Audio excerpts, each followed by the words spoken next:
Vamos finalmente para a nossa primeira ciranda da leitura. Sejam muito bem-vindas. Nesse cantinho que hoje está um pouquinho diferente, coloquei uma poltrona aqui para ficar um pouco mais confortável, pensando no conforto que a gente precisa para ler, para chegar às nossas reflexões. A ideia de fazer uma ciranda da leitura e trazer livros como esse é suscitar algumas reflexões e também possibilitar que vocês ampliem o olhar de uma maneira intelectualizada, vamos dizer assim, mas com livros simples. Eu entendo que a leitura é uma forma legítima da gente aumentar os nossos horizontes e através da leitura a gente muitas vezes consegue ter insights e pensamentos que vão nos possibilitar uma evolução e um crescimento diante também de algumas situações que a vida nos impõe. É claro que os livros aqui, eles não seguem uma ordem, eles vêm muito mais de uma intuição, né, genuína, para poder trazer para vocês formas interessantes de pensar sobre situações da vida, reflexões que a gente pode ter no nosso dia a dia. E eu tenho uma característica que é minha, né? Talvez mais alguém tenha também aí, a gente pode conversar mais sobre isso, que é de ler fazendo anotações. Então, eu sempre penso que quando a gente lê e a gente consegue, né, ficar ali submersa com toda a atenção do mundo naquele momento da leitura, isso também possibilita que a gente tenha um aprofundamento do nosso autoconhecimento, né? Quando a gente pode realmente ler e absorver esses aprendizados. E essa leitura, ela pode acontecer de diversas formas. Podem ser livros de autoajuda, podem ser livros de ficção, podem ser romances, podem ser livros relacionados à espiritualidade. O fato é que nem toda leitura é para todo mundo. E muitas vezes a gente tem momentos em que as leituras, né, os livros nos seduzem e outros em que aquele mesmo livro não vai trazer um interesse muito grande. Então, a ideia aqui é proporcionar, né, para vocês um entendimento em relação a diversos tipos de leitura e encontrar talvez uma forma aí que faça sentido na vida de cada uma. O livro que eu escolhi para hoje, para o nosso primeiro encontro, ele foi um livro desses que me seduziu. Na verdade, a gente teve até uma mudança, eu tive uma mudança de ideia, eu estava pensando em trazer um outro livro, mas eu comecei a ler esse livro e ele me pegou de uma forma, né, que me trouxe muitos insights e eu achei que seria extremamente interessante. Então, a gente vai falar hoje sobre A Ciranda das Mulheres Sábias. Eu confesso para vocês que eu tinha esse livro comprado há bastante tempo. Eu gosto muito de sair visitando livrarias, né? E nessas livrarias, às vezes, tem aquele livro que me escolhe e eu demoro um pouco para ler. A primeira vez que eu tentei ler esse livro, ele não me trouxe, assim, um interesse tão grande como agora. Talvez eu estivesse em outro momento, e isso pode acontecer com vocês também.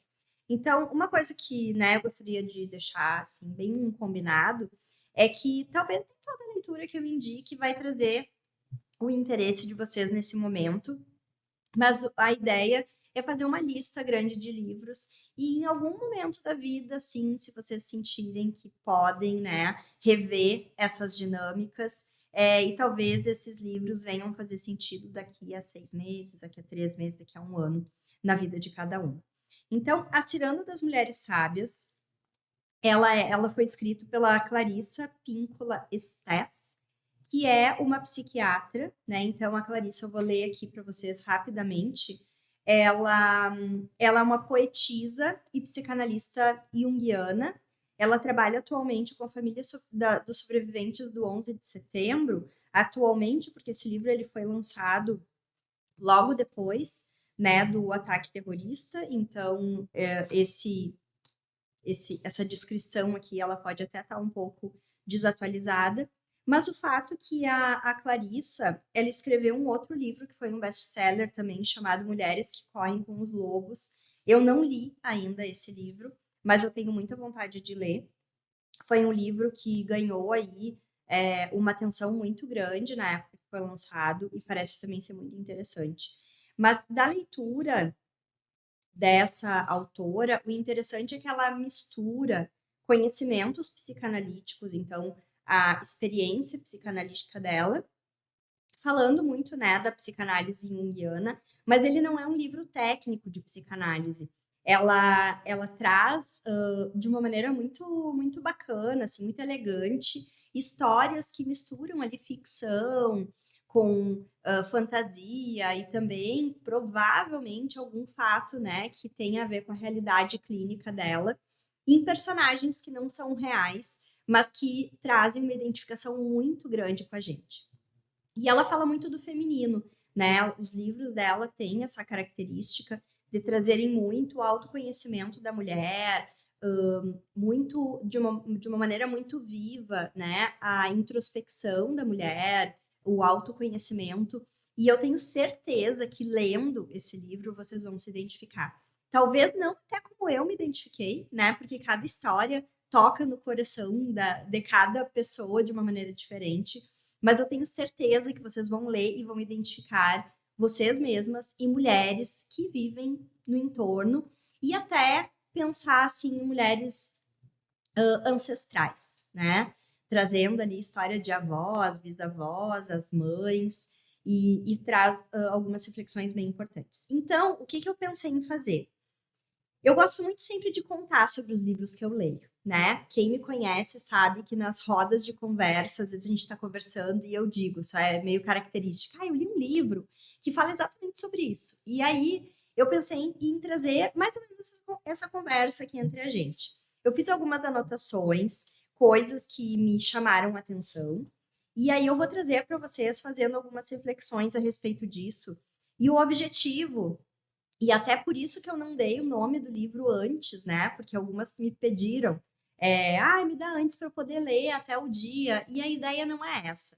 A ideia é apresentar para vocês esses livros e trazer ali um gostinho de quero mais, uma curiosidade para vocês poderem estarem com desejo de ler os livros depois. É claro que em algum momento a gente pode conversar e discutir, né, o ponto de vista de cada uma. Então, iniciando, o livro, ele é uma série de contos, né? São contos curtos, então podem ver que ele é muito curtinho, o livro de história mesmo. Ele tem, assim, de conteúdo, ele tem aqui, ó, menos de 100 páginas. Dá para ler muito rápido. Ele tem 87 páginas de conteúdo e no final dele, nas últimas páginas, ela deixa várias preces e orações, né? Então, por exemplo, ela chama essa, essa seção do livro, né, de preces de gratidão pelas velhas perigosas e suas filhas sábias e indomáveis que alegram nossa vida.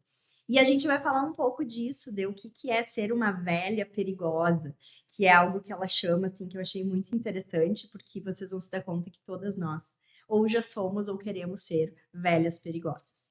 Então, ela começa o livro com uma sensibilidade muito grande no primeiro capítulo, né? Falando aqui da pequena casa na floresta. Então, ela fala é como se fosse contar uma história entre uma senhora e a neta dela, né? Ela não designa necessariamente que é avó e neta, mas é como uma senhora e uma mulher mais nova.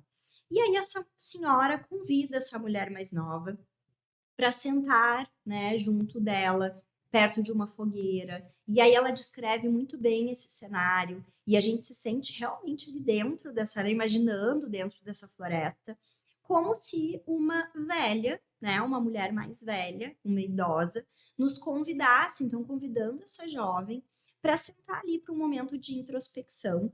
E ela fala como se fosse realmente a avó dessa menina, entre aspas, né? O direito de falar o que ela quisesse, sem julgamento, né? Que ela se sentisse segura para expor seus medos, para expor seus anseios, coisa que é tão difícil hoje em dia, né? E aqui a gente traz uma reflexão assim da necessidade da rede, do quanto as mulheres têm essa necessidade de se sentirem acolhidas, né, perto de outras mulheres que onde haja uma escuta sem julgamentos, porque na verdade todas temos coisas a dividir. Então, ela fala muito aqui que ela começa falando assim: preparei a lareira perfeita para nós. o fogo vai durar a noite inteira, ou seja, nós temos muito tempo para conversar. E eu fiquei pensando justamente nessas conversas que nós temos em rodas de amigas, né? Onde a gente não tem tempo para aquilo, parece que pode se passar horas e de repente passa muito rápido. E ela fala ainda assim, suficiente para todas as nossas histórias dentro de histórias, que é bem esse comportamento que nós temos, né? Quando nós estamos entre amigas num ambiente seguro, a gente vai falando e uma história lembra a outra, e é sempre muito bom, né? Essa troca é sempre muito boa. E ela fala aqui dessa ocasião especial que ela preparou então essa lareira, né, no meio da mata, trazendo ali uma sensação de cuidado, de um lugar misterioso, um lugar meio ali onde ninguém podia encontrá-las, né, para ela realmente se sentir segura para falar sobre o que ela queria, mas trazendo também que, nossa, como a gente precisa de um momento especial para isso, né? Preparei esse momento especial. E ela fala uma coisa muito importante que a gente tem que refletir a respeito. Sem dúvida, uma ocasião especial é qualquer ocasião a qual a alma esteja presente. Então, aqui já desde o início, a autora já coloca muito essa questão da relação da alma com o intelecto, com o coração da mulher, do quanto a gente precisa, né, dessa questão do cuidado com o nosso sentido de vida, com o nosso propósito. E ela fala assim: você já percebeu? Reservar para outra hora é o jeito que o ego tem de dizer, rabugento, que não acredita que a alma mereça prazer no dia a dia. Mas ela merece, de verdade. A alma, sem dúvida, merece. E o quanto nós temos de dificuldade de reservar momentos, né? O quanto a gente não se dá o direito de reservar momentos de prazer que acalentem a nossa alma, que pode ser um horário para tomar um chá, para fazer uma pausa, para dar aquela respirada no meio de tantos afazeres. O quanto nós nesse anseio, né, nesse automatismo que a gente vive, a gente pensa que essas pequenas pausas, essas reservas de alimento para nossa alma, para nutrir a nossa alma, eles na verdade nos tiram das nossas obrigações e são sempre cheios de culpa, né? A gente se culpa por parar, a gente se culpa por respirar, a gente se culpa por nos dar ali uma pausa no nosso dia a dia. E infelizmente a gente só se vê fazendo isso em momentos reservados com muita, né, muita formalidade. Então, ela desde então ela já traz ela me tocou nessa reflexão que ela fez de dizer, poxa, parece que para a gente ter um momento, a gente precisa ter tudo muito bem arranjado, né? A gente não se dá o direito. E o quanto o nosso ego influencia nisso, o quanto esse comando da nossa mente, ele não nos deixa, né? Não nos permite entender que a gente precisa disso. E ela segue: o espírito que se forma sempre que duas almas ou mais se reúnem com apreço mútuo, sempre que duas mulheres ou mais falam de assuntos que importam de verdade. Esse espírito, ela fala da importância, né, dessa energia que se forma, e claro, é por isso que a gente se sente tão bem, né? O que que dizem aí que existem pesquisas, né? Sempre existem pesquisas que mostram que períodos com amigas fazem muito bem para a mulher. É o quanto é bom a gente ver. Às vezes a gente não consegue programar, mas esses encontros acontecem acidentalmente, por acaso, ou até quando a gente consegue programar naquela programação que demora tanto, que às vezes para agendar um momento ali entre duas ou três amigas, a gente tem que fazer com um mês de antecedência, né, nesse absurdo da vida que a gente vive, que não tem mais aquele contato de comadre, né, onde era tão simples ir na casa uma da outra de tarde, ou colocar os filhos para brincar juntas, ou ainda quem não tem filhos, encontrar uma amiga no meio de tantas atribulações do trabalho, porque a gente não se permite mais fazer isso. Mas, inegavelmente, o contato com outras mulheres nos traz uma energia muito boa, né? E ela fala muito isso, que é esse espírito que se forma, como se duas mulheres juntas, duas ou mais, em escuta mútua, né, num ambiente saudável, trouxesse ali a criação de um espírito, né, de uma energia que vai reverberar depois pelos dias dessas mulheres. E é claro, né, parece que a gente, quando a gente se encontra amigas, quando a gente está nesse ambiente, a gente até costuma dizer que, poxa, por que a gente não faz mais isso? né? Parece que eu tirei 15 toneladas das minhas costas, justamente pela importância disso para a nossa saúde psíquica. E aí ela fala muito da Grande Mary, né? Grand Mary, que eu até achei no início que fosse falando sobre Maria, né? Sobre esse estereótipo da mulher, mas não, a Grande Mary, na verdade, é o grande mar. Então, ela relaciona muito a alma da mulher com um grande mar, um oceano cheio de desejos, um oceano cheio de possibilidades, e que, inegavelmente, quando mais mulheres se encontram, isso se torna ainda mais profundo. E ela, olha que interessante que ela fala assim: é o que acontece com a Grande Mère, o Grande Mary, né? A maior das mulheres, a Grande Madre, porque ela é uma sábia em preparação que mantém unidas as grandes e totalmente úteis capacidades aparentemente ilógicas da psique profunda. Então, quanto alimentando a nossa alma, a gente recebe essa energia maior, né, que vai nos dar mais energia para executar outras coisas. E fazendo um paralelo com os dias que a gente vive, alguns dizem que a mulher perde essa feminilidade, o poder de apreciação, né, o poder do belo, de apreciar o que é belo. Outros dizem que não é bem por aí, que na verdade a gente também tem o lado racional muito forte.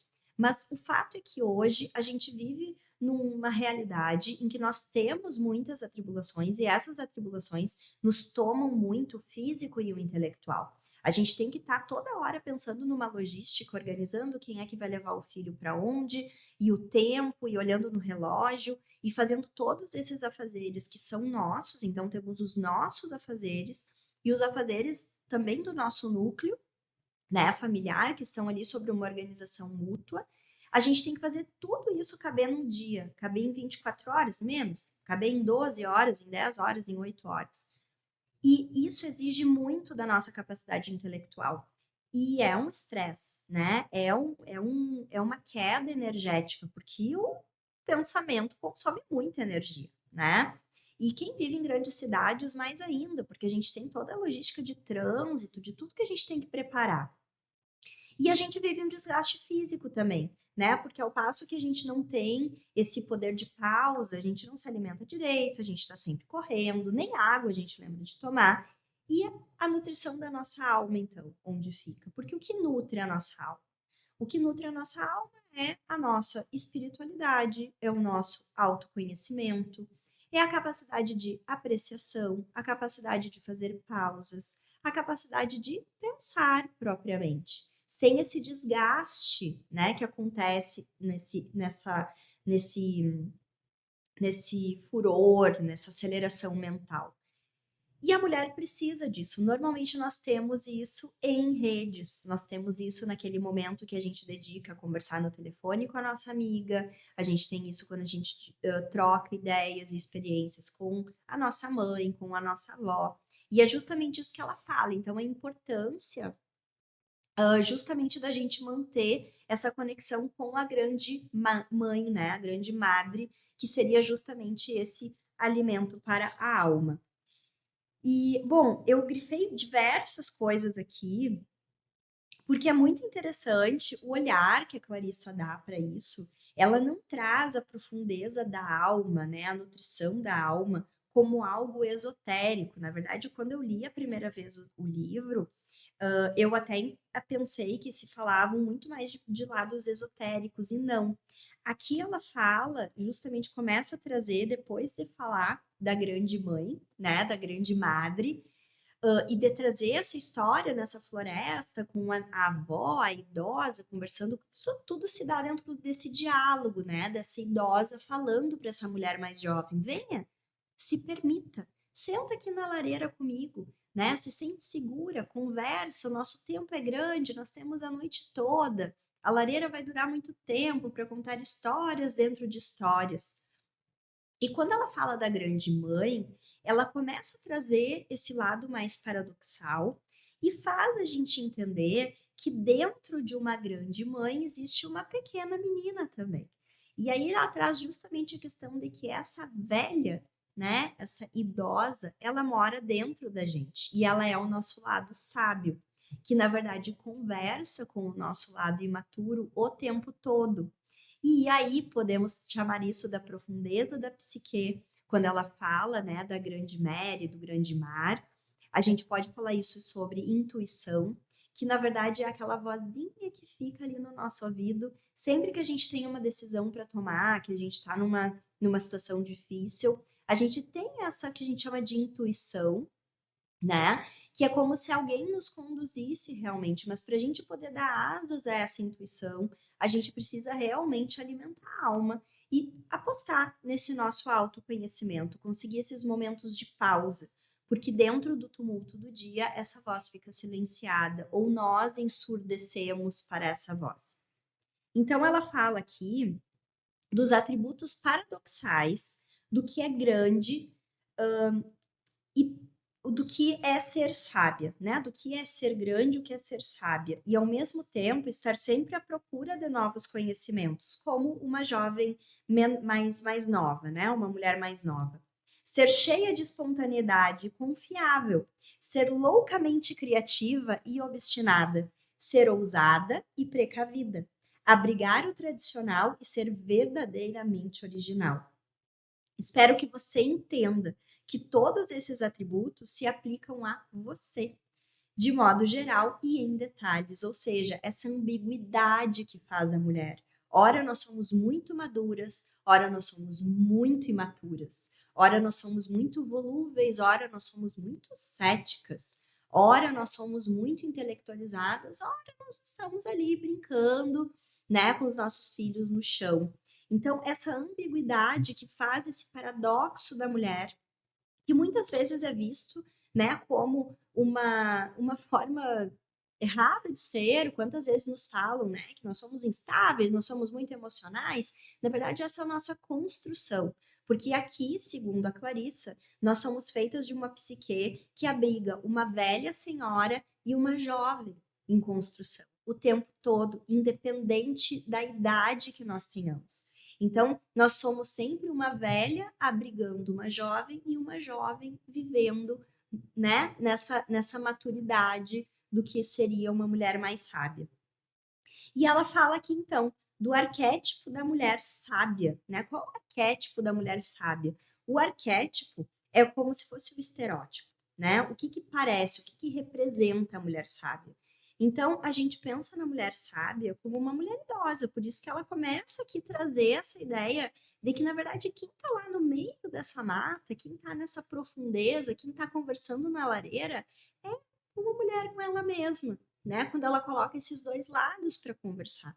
Quanto tempo, quantas vezes nós temos, né, essa ambiguidade dentro da gente e de novo, né, o quanto a gente precisa desacelerar para poder ver a conversa tão rica entre esses dois lados. E aí ela fala que o arquétipo da mulher sábia pertence a mulheres de todas as idades e se manifesta sob formas e aspectos singulares na vida de cada mulher. A grande perspicácia, a grande capacidade de premonição, a grande paz, expansividade, sensualidade, a grande criatividade, argúcia e coragem para o aprendizado. Ou seja, ser sábia não chega de repente, perfeitamente formada, e se amolda como uma capa sobre os ombros de uma mulher de determinada idade. Na verdade, não. Ser sábia é uma construção, e nós estamos sempre nessa construção, entendendo essa intuição que vem desse lado mais sábio que está dentro da gente, mas que precisa ser acordado a partir do alimento, né, do dia a dia da nossa alma e também dessa capacidade criativa, disruptiva, impulsiva, eu diria até, que a mulher tem de apenas ser, né? De poder pensar ali, prever as coisas, fazendo as coisas assim com uma impulsividade um tanto quanto controlada até, né? Nós não somos completamente impulsivas e desconectadas da realidade e com a nossa criatividade a gente consegue ser tudo, né? O que a gente quer. Então, e aí ela começa a falar justamente do que acorda essa sabedoria, que inegavelmente são os grandes fracassos, né? Então, a gente sempre fala que ninguém aprende no amor, né? Ou a gente aprende no amor ou aprende na dor, mas muito mais na dor do que no amor, né? Tudo que nos coloca ali num contexto de desafio, de dificuldade, que nos coloca no nosso limite, que muitas vezes, né, a gente acha que aquele é o nosso limite, mas não, tem muito mais ainda que a gente é capaz de aguentar, de suportar. Então, essa mulher, ela é moldada no dia a dia dela a partir desses desafios. E ela é inteiramente acolhida pela mulher sábia que existe dentro dela. E esse acolhimento muitas vezes se dá com a intuição, né? Então, como que a gente tem assim essa capacidade, às vezes, de pensar, meu Deus, vai tomar uma decisão, né? O que a gente escuta muita gente, na verdade, tem alguma coisa que diz ali pra gente que não é bem exatamente isso que eu quero fazer, né? Às vezes a gente tem que fazer alguma coisa e a gente toma conselhos de tanta gente, mas a gente não silencia, a gente não escuta a nossa própria alma, a gente não está aberta para essa mulher sábia que habita o nosso ser. E que ela, muitas vezes, né, vai dar essa contrapartida de resposta, vai guiar esse caminho. Isso não é nada sobrenatural, né? Isso vem muito do nosso autoconhecimento. Porque quando a gente está diante de uma dificuldade, é claro que a gente se ampara, né, em pessoas que nos dão apoio, que podem nos dar bons conselhos. Mas cada experiência é uma experiência. E essa pessoa externa, né? Essa sabedoria externa, ela vem ali regada de experiências próprias daquela pessoa, que muitas vezes podem não condizer com as nossas, né? Então, sempre é válido escutar, mas o silenciar, né? A gente ter esse momento, e olha que ela começa fazendo de uma maneira muito fluida esse pensamento de que esse alimento da alma do dia a dia está em trocar experiências, conversar com outras mulheres, estar aberto ao mundo, dar o ar ali, alimento para nossa criatividade, né? Abrir a nossa mente para poder, na hora que a gente se defronta com essas dificuldades, a gente poder também amparar num recolhimento e escutar a sabedoria que está dentro da gente, a partir, né, desse lado paradoxal, que seria muitas vezes essa experiência ancestral que a gente carrega.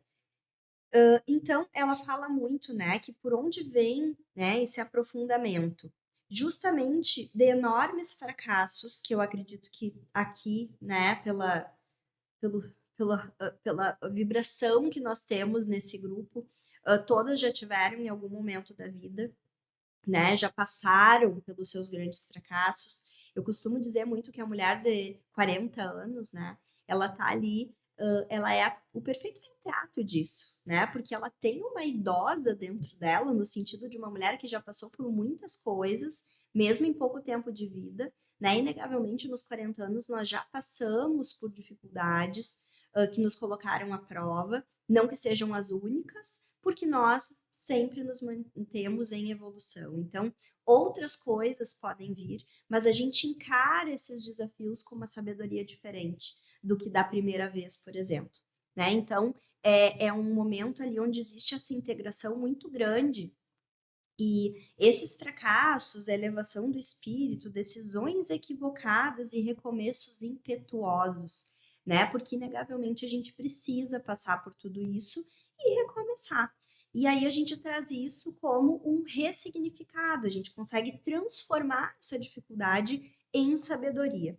Então, ela, né, ela traz, assim, de uma maneira muito bonita, esse reencontro que a gente tem em algum momento da vida e que normalmente acontece depois desses momentos desafiadores, né? De uma maneira impetuosa, a gente não tem como negar, vai acontecer, a gente não tem como fugir, né?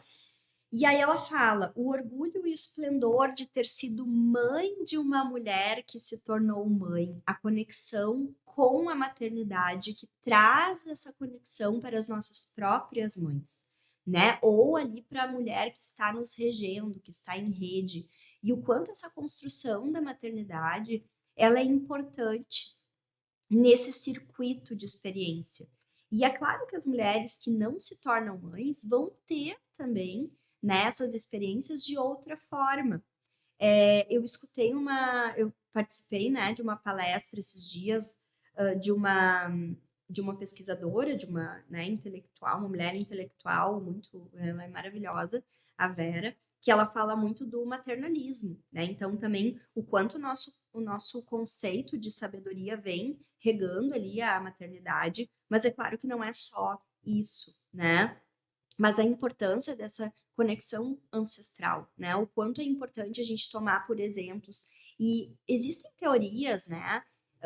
Enfim, diversas, que eu não vou nem entrar aqui no mérito, mas da repetição de ciclos, né? A gente observa que muitas vezes dentro de uma família, dentro de uma comunidade, existem ciclos que se repetem, existem relacionamentos que se repetem, existem situações que se repetem, e também a mulher empregar, né, a sua sabedoria, as experiências para repensar esses padrões. E isso vem muito do autoconhecimento, que pode ser pela terapia, pela leitura de livros, inegavelmente por esse alimento da alma, essa capacidade que a gente tem de olhar para dentro, esse autoconhecimento e estar aberta a ouvir, né, essa sabedoria interna que nós temos, confiando nessa mulher sábia que habita o nosso ser, o quanto a gente não é capaz de quebrar esses ciclos, né? Gerações, hoje em dia se fala muito sobre isso, nós temos aí livros que falam muito sobre isso,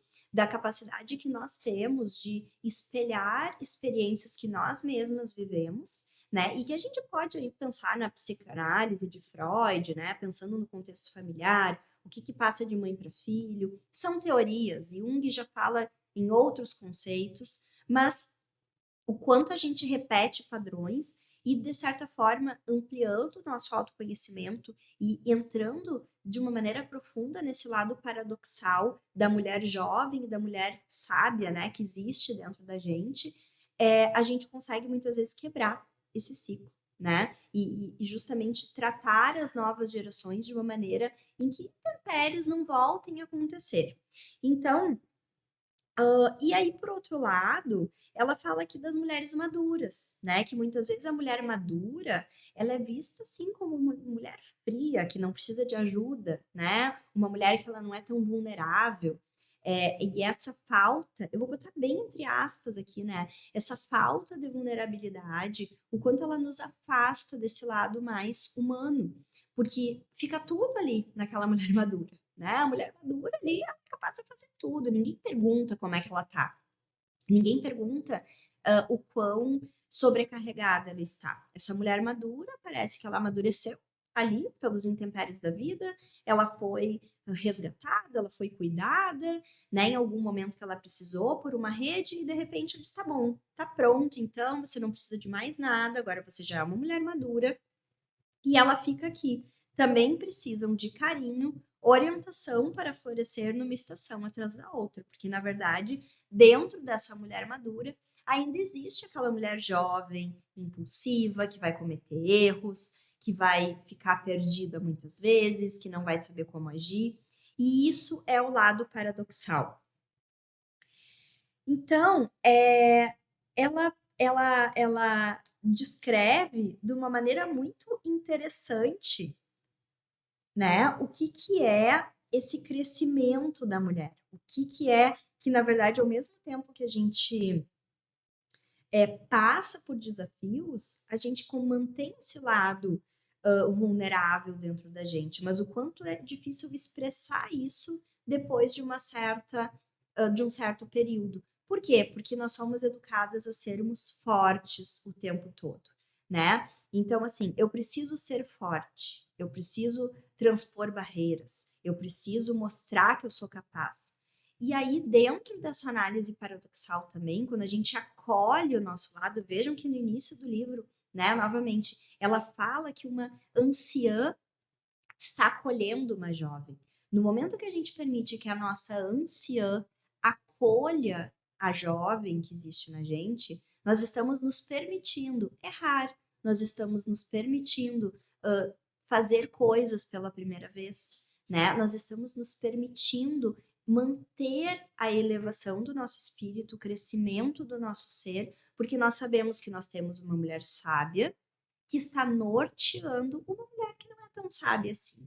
E esse é o lado, né, da nossa do nosso ser, né? Da mulher que, ao mesmo tempo que tem que tomar muitas decisões e que é cobrado o tempo inteiro, que ela não pode errar, que se ela errar, a culpa é dela, e se ela não errar, a culpa também é dela, né? Tudo que nós temos que transpor de barreiras aí para poder fazer a roda girar, né? O quanto isso também exige da gente um desgaste de energia que precisa ser reparado e que muitas vezes fica para depois. Eu costumo dizer, né, assim, analisando a saúde da mulher de uma maneira geral, que nós, em termos de cuidado social, a gente vive apenas o período reprodutivo. A mulher só é cuidada, né? Todas essas questões da vulnerabilidade, do não saber o que fazer, de não ter resposta para tudo, isso só é possível no momento em que a gente está na nossa fase reprodutiva esplêndida ali, no momento da gestação. Tirando essa fase, a mulher ela é exigida saber o tempo todo. Então, como que uma mãe vai chegar e vai dizer que não sabe o que fazer com o filho? Como que uma mãe vai chegar com um bebezinho pequeno e vai dizer, eu não sei fazer ele parar de chorar? Porque ele pode estar todo mundo numa sala, a criança começou a chorar, é a mãe que tem que saber. Tudo é a mãe que sabe, né? E isso está muito dentro desse da nossa cultura maternalista. Então, quem vai acolher essa mulher? Justamente a mulher sábia que existe dentro dela, de nós mesmas. E e você mesmo, né, é essa mulher sábia. Então, esse outro, esse outro trecho assim, eu achei muito interessante. E por que a sabedoria e a energia das jovens são tão importantes para as mais velhas? Juntas, elas simbolizam dois aspectos essenciais encontrados na psique de cada mulher. Pois a alma de uma mulher é mais velha que o tempo e o seu espírito é eternamente jovem, sendo que a união desses dois compõe o ser jovem enquanto velha e a velha enquanto jovem. Isso me faz pensar muito em mulheres na nossa casa ali dos 40 a mais, né? Quando a gente passa por desafios, a diferença de como a gente encara esses desafios e a diferença em que os homens encaram esses desafios. Essas conversas, elas jamais vão tomar um âmbito competitivo entre homens e mulheres, mas inegavelmente a gente, né, nós somos diferentes em relação ao cuidado com a nossa saúde, em relação à nossa fase evolutiva, em relação à nossa abertura para essa evolução. E aí, então, ela diz justamente isso, né? E por que a sabedoria e a energia das jovens são tão importantes para as mais velhas? Então, o quanto é importante, mesmo à medida que nós envelhecemos, que nós evoluímos, que nós passamos, né, passamos por problemas, qual é a importância da gente alimentar essa alma jovem dentro da gente? Ao mesmo passo, o quanto é importante uma mulher mais jovem entrar nesse autoconhecimento e alimentar essa alma mais velha, porque é justamente isso que vai nos trazer o equilíbrio. E aí, olha só, e aí ela fala o seguinte, que a gente precisa receber a bênção para viver de verdade, como se a mulher precisasse de uma autorização para isso. Às vezes, passamos a vida toda à espera da bênção, daquela que abra totalmente os portões. Ande assim, seja a força que você está destinada a ser. Ande, sim, viva como um ser pleno o tempo todo até seus limites mais distantes. Não espere as bênçãos para viver, porque a gente está sempre esperando a permissão. E, na verdade, a permissão quem dá é a nossa própria anciã, junto com esse contexto de evolução e sabedoria. Está lembrada de que no início dissemos que aqui a alma teria liberdade para falar? Assim, já que você está junto à minha lareira, seja você a filha, seja a mãe, seja você espírito e alma, com companheiro ou ainda sem. Seja você mais nova ou mais velha, seja você quem está sendo posta à prova ou quem o tempo já provou ou as duas. Abaixe a cabeça, filha querida, e permita que eu lhe conceda a bênção delicada e ardente pelo que resta dessa noite de histórias dentro de histórias. E por sua jornada, vida fora. Saiba que você é abençoada, apesar das hesitações, quedas, tempo perdido, incertezas, perspicácias e mitificações, pois tudo isso é combustível para avançar. Lembrando que a gente avança sempre nas dificuldades. E aí, ela entra aqui, então, na ciranda das mulheres sábias. Esse primeiro capítulo, ela fala justamente desse reencontro da alma com o espírito. E aqui ela começa a falar justamente das velhas perigosas, né? A mulher que sabe seus atributos, capacidade de desafiar as probabilidades e ensinar a outras a fazer o mesmo. Então, o que essa mulher é de multiplicadora, no momento que ela encontra no seu autoconhecimento a capacidade de entender como ela mesma funciona, ela consegue fazer uma relação entre o que acontece no mundo e como ela funciona. E ao mesmo tempo, isso traz um gás, um combustível para ela, essa dificuldade dela querer ensinar outras mulheres. E aqui entra muito dessa vontade de fazer um instituto de mulheres, de fazer uma escola. E, inegavelmente, a gente vou trazer de novo a questão da maternidade, porque eu acho que a maternidade traz muito isso com a gente. A gente vê aí um comportamento muito comum das mães, que é, à medida que a gente passa pelas dificuldades da maternidade, a gente quer falar sobre isso com outras mulheres e dizer como é que funciona. Para dizer que vai passar, ou para dizer como é que ela faz para ser mais leve, e isso é muito comum, né? Tanto que existem muitas mulheres que começam, por exemplo, a produzir conteúdo durante a maternidade, porque querem falar do puerpério, das suas próprias dores, das suas próprias angústias. E é como se essa mulher sábia que está surgindo, que está evoluindo, quisesse aparecer para amparar essas mulheres mais jovens, né? Essas mulheres que estão precisando dessa rede. Isso é um movimento feminino, por isso que os grupos de mulheres funcionam tanto, por isso que é tão bom para o nosso espírito esses encontros com as amigas. É tão bom trocar ideias, trocar experiências. Porque à medida que a mulher passa por experiências, tá dentro dela querer dividir essa experiência com outras. Tá dentro dela querer falar. Mas não é um falar no sentido de uma terapia de vitimização. Né? Não é um falar sobre aquilo que aconteceu no sentido de que ser admirada ou ter o ego ali, né? Uma massagem no ego, não. É falar sobre o que aconteceu no sentido de dividir essa história e poder dizer para outras mulheres como fazer. E isso ela descreve muito bem aqui. E ela fala o seguinte: por baixo da terra, que a mulher é como se fosse uma árvore, né? A mulher ela fala aqui das árvores filhas. Então ela fala muito da árvore oculta. E vejam que interessante, ela fala assim: por baixo da terra existe uma mulher oculta que cuida do estopim dourado, aquela energia brilhante, aquela fonte profunda que nunca será extinta. E essa mulher oculta fala, né, a autora, sobre a necessidade dos períodos de expansão e reinvenção, né, para esse ciclo acontecer. Então, ela fala muito dessa questão de como existe alguém dentro da gente, uma mulher dentro da gente que a gente não conhece e que em algum momento ela vai sair debaixo da terra, como se essa eclosão para baixo da terra fosse justamente a expansão depois dela passar por algum desafio. Que seja maternidade, que seja a perda de alguém, que seja uma separação, que seja algo muito desafiador que aconteceu na vida dessa mulher, que vai fazer ela ressurgir, ressignificar, né? Vai fazer ela florescer, vai fazer ela se modificar.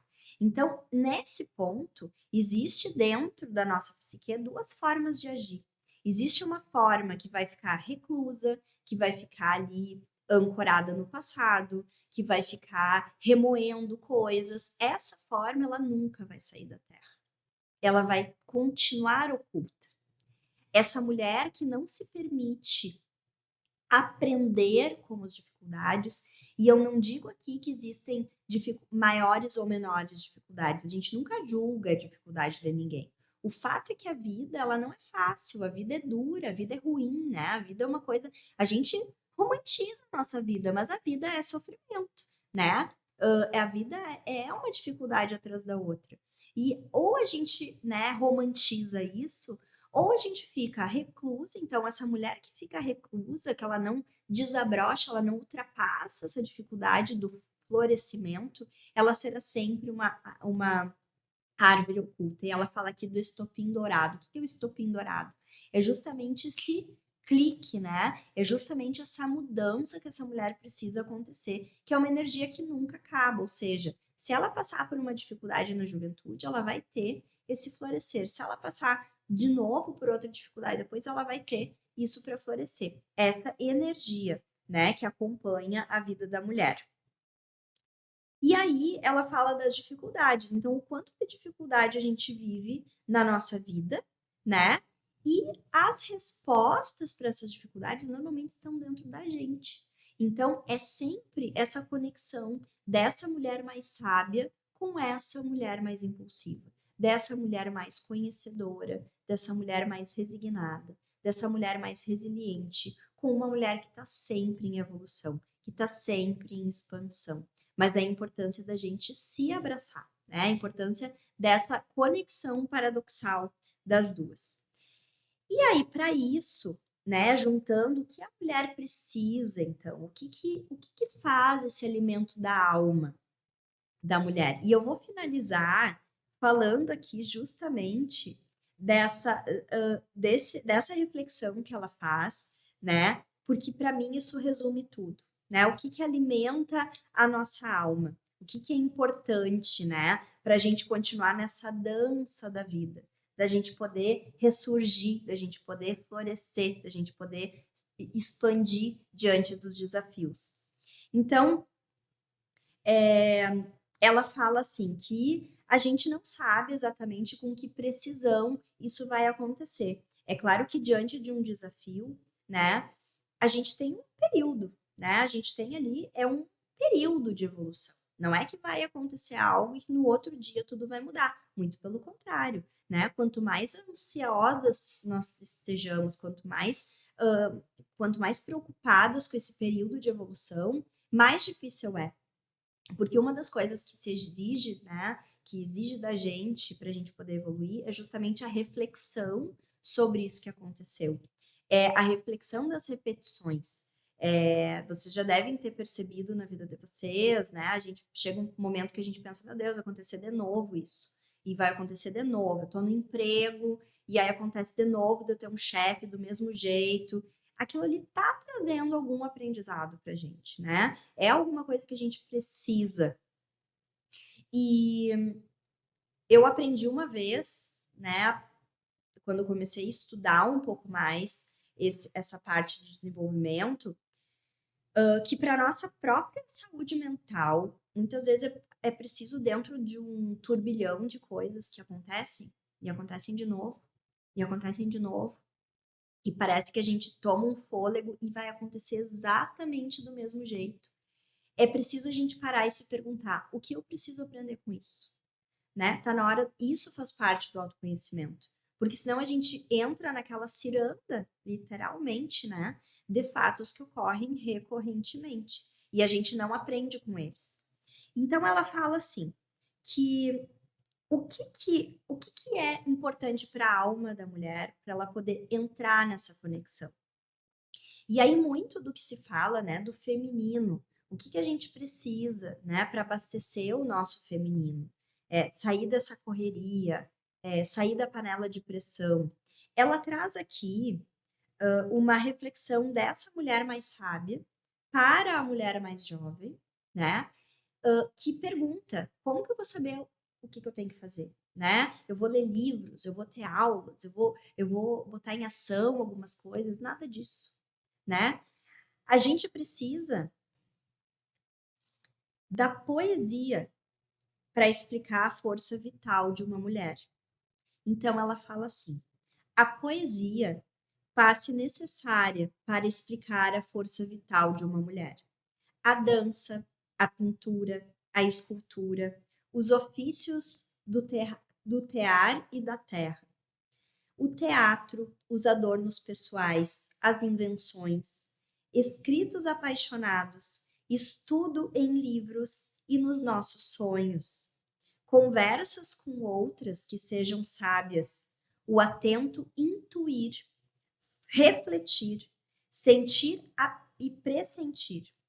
Criações e realizações de todos os tipos são necessárias. Criações e realizações. A mulher precisa estar em contato com seu lado criativo. Ela precisa estar em contato com seu lado reflexivo.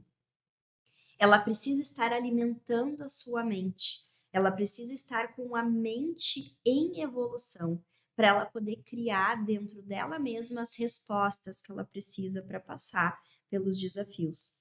Pois existem certos assuntos místicos que as palavras concretas isoladas não conseguem expressar, mas que as ciências, contemplações do que é invisível, porém palpável, e as artes conseguem. Concertos e impulsos começam novamente no próprio momento em que somos destruídas, quando a gente dá asas à nossa criatividade.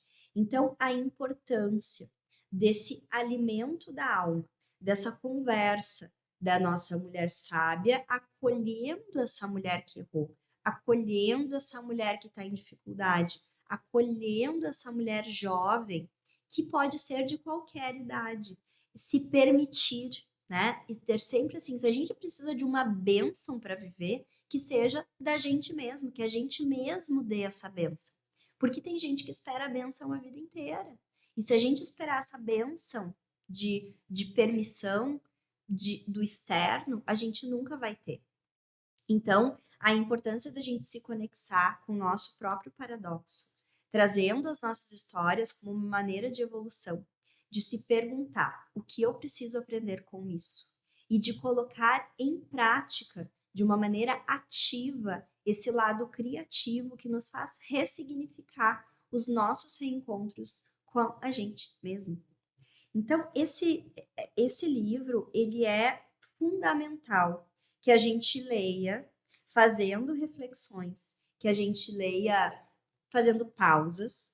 Ele é um livro pequenininho, mas que ele pode acompanhar a gente por muito tempo dentro dessa linha do tempo, à medida que ele faz a gente se reencontrar e se conectar com vários períodos da nossa vida. E mais do que isso, fazendo a gente ressignificar esses períodos, né? O que é esse ressignificar? É a gente poder olhar para o que acontece de uma outra maneira, de uma maneira mais sábia, de uma maneira mais evoluída e ver que aquilo foi extremamente necessário para que a nossa mulher mais jovem se tornasse um pouco mais velha. E finalmente, ela fala que tudo isso, todos esses desafios, toda essa nossa capacidade de resiliência, de conexão, de autoconhecimento, nos torna, na verdade, mulheres perigosas, né? Velhas perigosas, independente da idade que nós tenhamos. Porque são mulheres que não se abalam, são mulheres que conseguem ver um significado oculto, profundo, dentro de cada desafio. E quando a gente aprende, né, nessa conexão com a gente mesma, a forma como a gente vê esses desafios, nada nos derruba, né? Nos tornamos literalmente velhas perigosas. E eu espero que todas vocês sejam velhas perigosas. Espero que todas vocês sejam mulheres sábias, acolhendo as suas mulheres jovens, independente da idade que vocês tenham. E eu espero que vocês façam um bom uso desse livro, que vai ficar com certeza na minha mesinha de cabeceira, porque como eu adoro fazer anotações, volta e meia eu pego os meus livros, eu abro em qualquer página, assim, acreditando no poder do sagrado do destino, que vai ter uma mensagem, exatamente a mensagem que eu preciso ler naquele momento, e espero que o mesmo aconteça com vocês. Espero que vocês tenham gostado e até a próxima Ciranda da Leitura.